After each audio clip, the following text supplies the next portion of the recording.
नमस्कार सगळ्यांना. तर आता मी तुम्हाला दाखवणार आहे उपमा कसा बनवतात माझ्या घरी.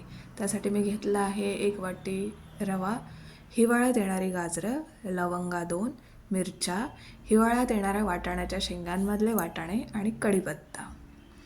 तर सर्वप्रथम मी कढई गॅसवर ठेवली आणि त्यात तूप ओतून घेतले.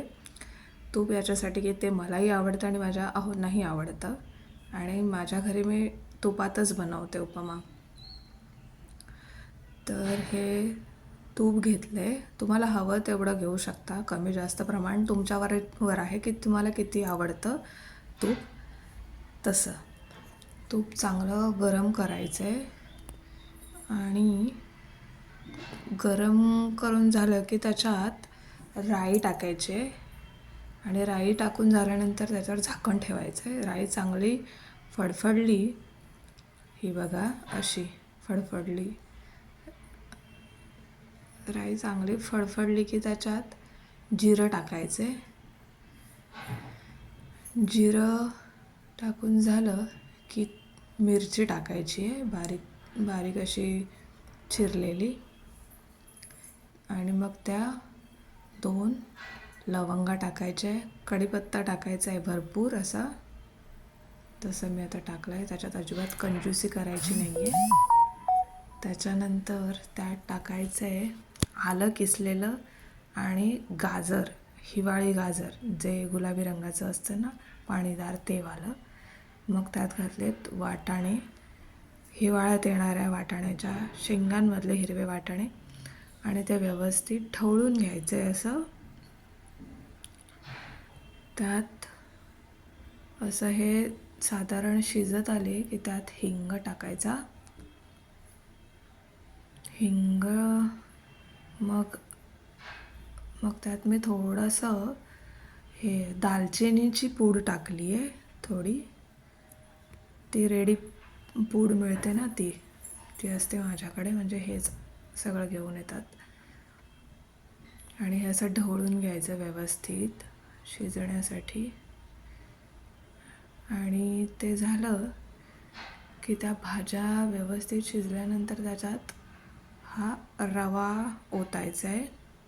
बारीक रवा घेतला आहे मी इथे.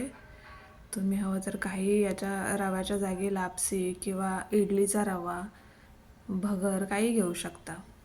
छानच होतं चवीला ते. हे असं व्यवस्थित एकजीव करून घ्यायचे. तूप जास्त घेतलं कारण रवा पण त्याच्यात भाजला गेला पाहिजे, म्हणून मी तूप जरा जास्त घेतलं होतं. हे असं व्यवस्थित ढवळायचं आणि ढवळून झालं की त्याच्यात हे मी आयोडाइज्ड नमक घेतलं आहे, म्हणजे सफेदवालं मीठ. ते त्याच्यात घातलं आणि परत ढवळायला सुरुवात केली. ते सुद्धा व्यवस्थित ढवळायचं. मिठाचं प्रमाण तुमच्यावरती आहे, किती तुम्हाला कमी जास्त हवं अंदाजे टाकायचं. मी अंदाजेच टाकलं आहे. कमी झालं तर परत टाकता येतं. आणि एका बाजूला मी पाणी उकळत ठेवलं होतं. ते उकळलेलं पाणी मी आता त्याच्यात ओतणार आहे. ते ओतताना सावधानगिरी बाळगा की ते पाणी असं बाहेर असं फडफड करून उडतं.